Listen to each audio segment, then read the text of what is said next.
apologize for that. We have a campus here in Noida, and whenever I had a 9 o'clock or 10 o'clock engagement, I always used to sleep the night over. You know, I never drove 2.5 hours in the morning because you never know the traffic. But never mind, I apologize for that. Well, you have heard two very eloquent speeches. Shishirji, gave you a broad picture of what India is about to, what we in India are about to do and how India is about to emerge as one of the most sought after and powerful nations in the years to come. So Kaushik did talk about various opportunities, the excitement in his own career as an IS officer who has played on both sides, in private as well as government. And I think being a student of management, will mostly talk about management education, the 2 years that you are going to spend here, and let me try and draw some lessons from Mr. Kaushik's his own career, the IS, and whatever has been talked about. Well, let me say that these 2 years you are going to spend here are going to be the most exciting years of your life, I promise, and you will remember when you step out of this school 2 years from now. They will be most exciting because the kind of experience that you will have, both in classroom and outside, will be way different than what you have had so far. The education that you will receive will be different in the sense that it will be, you will not be,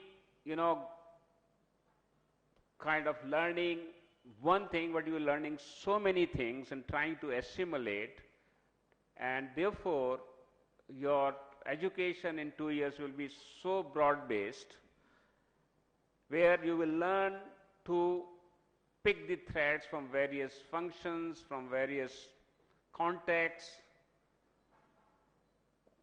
understand nuances, whether cultural or human or behavioral. You will understand the context within which things are being taught and talked, whether it's the Indian context within India, it's the NCR versus some other area, whether it's global.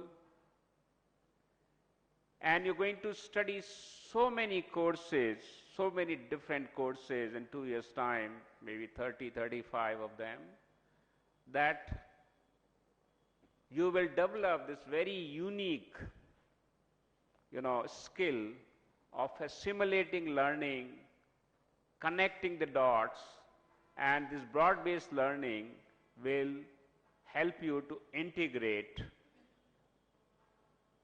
across courses and across functions and try and work with data which will be complex, sometimes it will be incomplete, and try and still make a sense out of it. So at the end of 2 years, some of you may claim that I have become a specialist in marketing or a specialist in finance, but at the end of the day, all of you will be bit of a specialist, but mostly you will be journalists.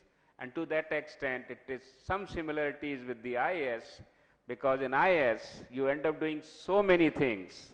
And sometimes if you spend a little more time, you become expert in a particular area, but you still have the skill to manage and contribute, which is, I think, a phenomenal learning that you get through those experiences.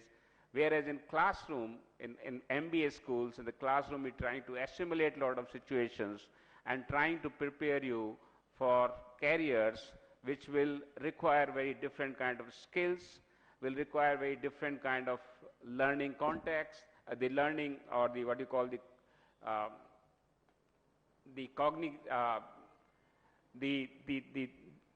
knowledge that you will require, the cognitive part of it, and also you'll require some leadership and other skills. So MBA to me is an exciting program. It is a program where you learn to grow. At the end of the day, you learn to work with your teachers, and more than working with your teachers, you learn to work with your colleagues.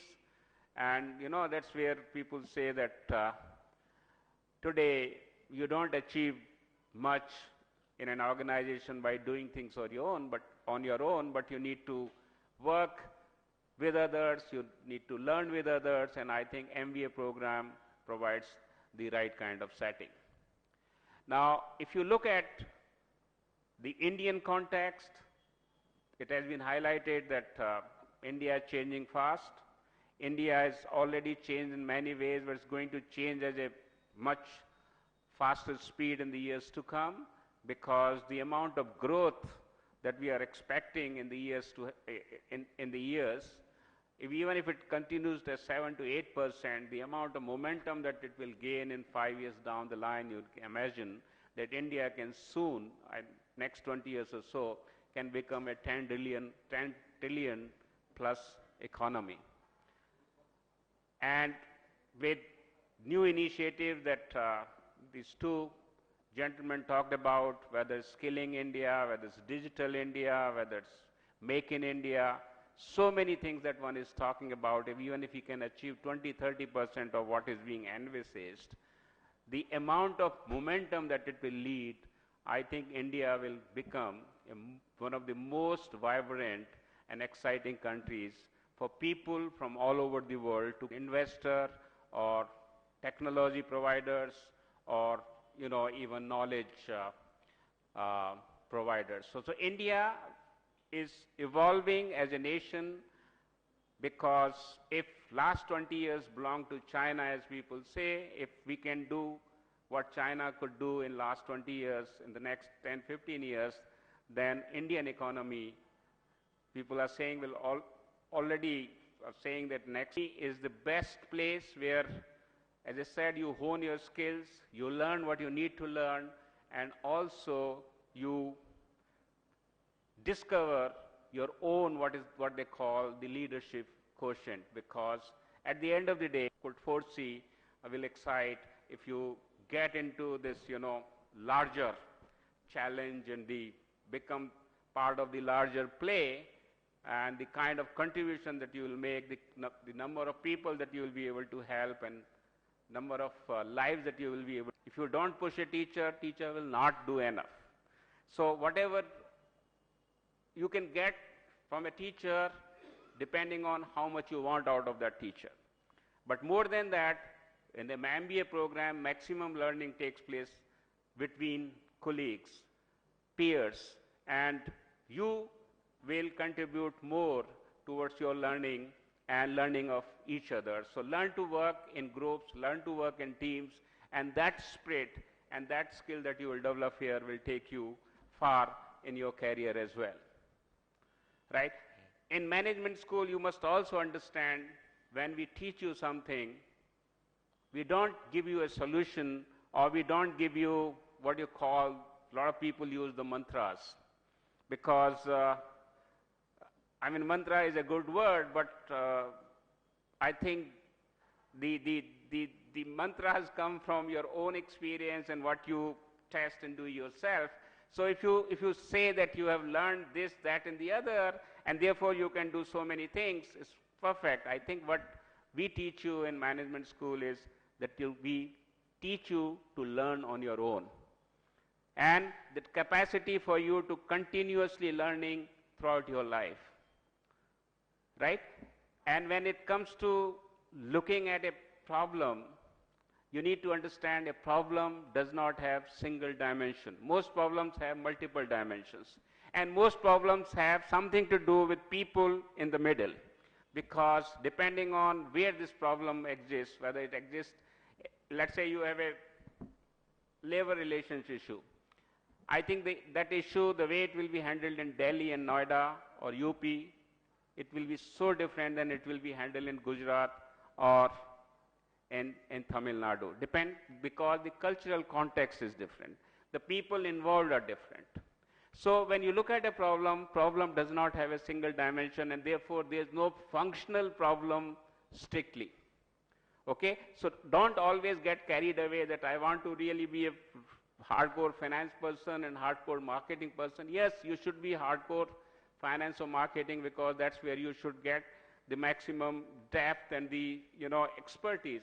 But you cannot be a good finance or a marketing person unless you understand what is the strategic vision of the organization, unless you understand how the production takes place or how the operations people feel, unless you understand the supply chain matrix, and unless you understand the HR, how can you be a good marketing person? So the MBA program, you need to develop that skill that you should be able to look at the larger picture and then be able to connect the dots and break that picture into small pieces. So the functional knowledge, the course-specific knowledge, and the knowledge that you can integrate across functions and get out of the functional silos is so much important.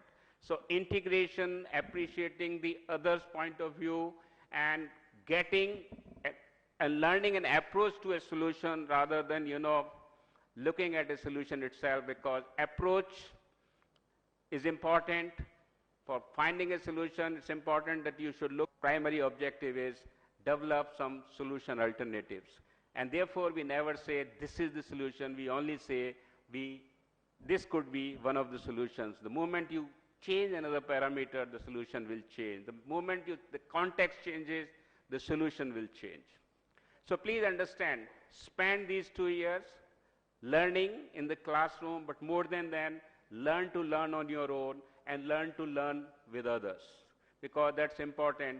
And that's where, as I said, it will be one of the most exciting phases of your life, because 2 years that you spend, not only you become great friends, but I think this is like the IS of 92, the batch of 92 means everybody, you pick up the phone, you talk to anyone, and anything will happen.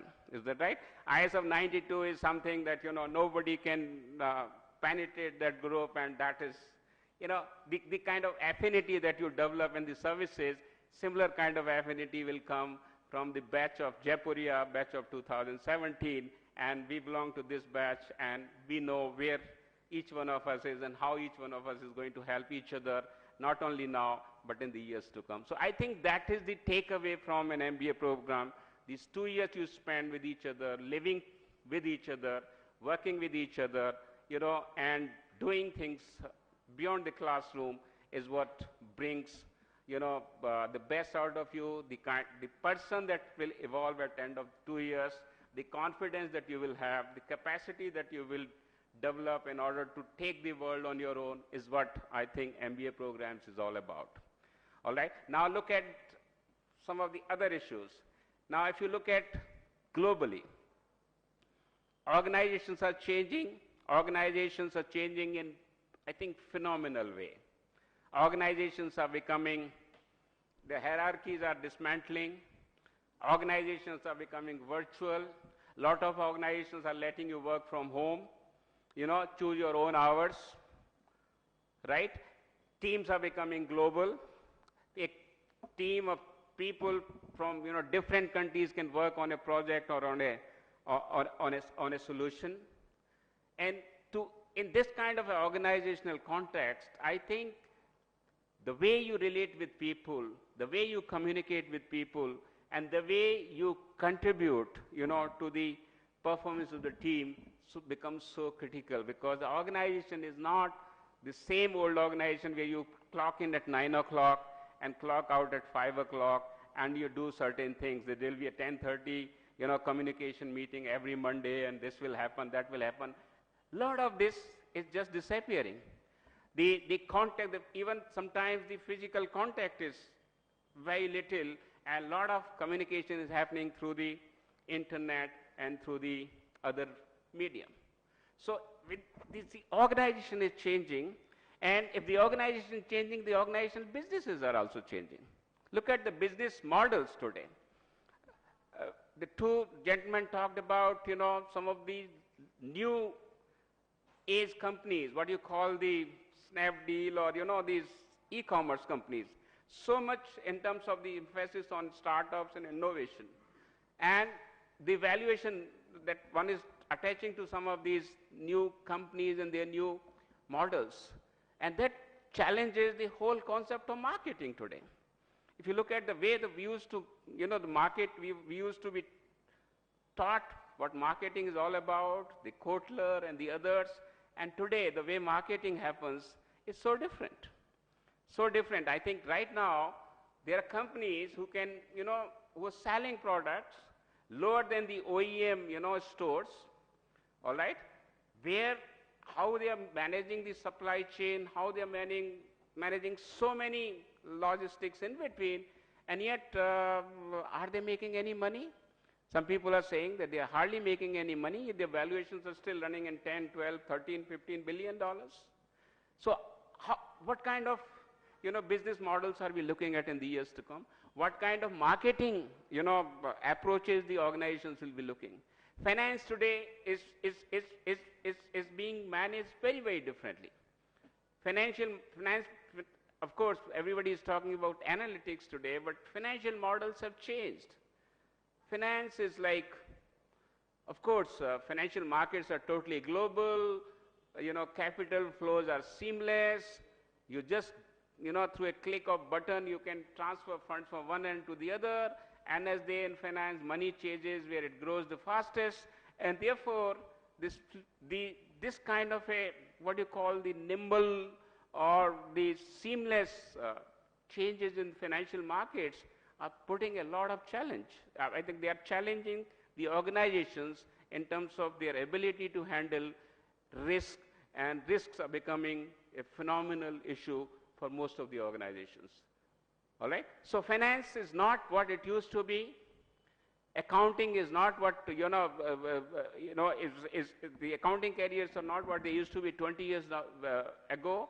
Accounting, there's a lot of intervention of technology, and the financial decision making is very, very different. And of course, mathematical models have taken over the normal, the finance functioning. HR, the challenge of the HR is the biggest today, because on one end we are saying India has 600 million plus young people. There's a challenge to skill all of them. At the same time, when you're looking for a great, please don't mind, if you're looking for a good faculty, if you're looking for a good director, if you're looking for a good CEO, I think you take months to search. And yet, you're not sure whether what you're going to pick up is the right person. And to look at the amount of, the way the compensation is changing. And the value the person contributes versus the compensation. I was in Bombay on a remuneration committee of one of the companies, and we are looking at a compensation of CEOs of 30 million plus in a year. Yet, the companies have been making losses for so many years, and still we are hoping one day this will happen. So I think the job of the HR has become very, very complex. Leadership, everybody talks about leadership. Everybody talks about leadership. Yet, how many great leaders have we seen? If leadership can be taught in the class, if leadership is something that, we can tell, you do this, that, and the other, and things will happen, then why there's so much of crisis of leadership? So I think all of this, on one hand, becomes a big challenge for all of you as young people. At the same time, there's an exciting opportunity. Because as Mr. Kaushik was saying, if you know what you want, if you know what success means to you, is success that tomorrow you will become CEOs and therefore you are successful? Is success that, look, you go and reach out and make a difference to people's life beyond your immediate near and dear ones and family? What is success about? Success is about bigger things. Because today, the biggest challenge is, if you look at it, for most corporates, for most organizations, it is no more profit. It is no more also your employees. It is also society. It is also your communities around you. It is the environment. Okay? If in any way you're causing any damage either to even cultural heritage, like the Adani's project in Australia is being questioned, yesterday's newspaper, if you looked at Times of India, the Economic Times, because it might end as endangered two rare species, and therefore the regulators in Australia put a hold on it because two rare species, one is a snake and some other lizard or something, they might get affected.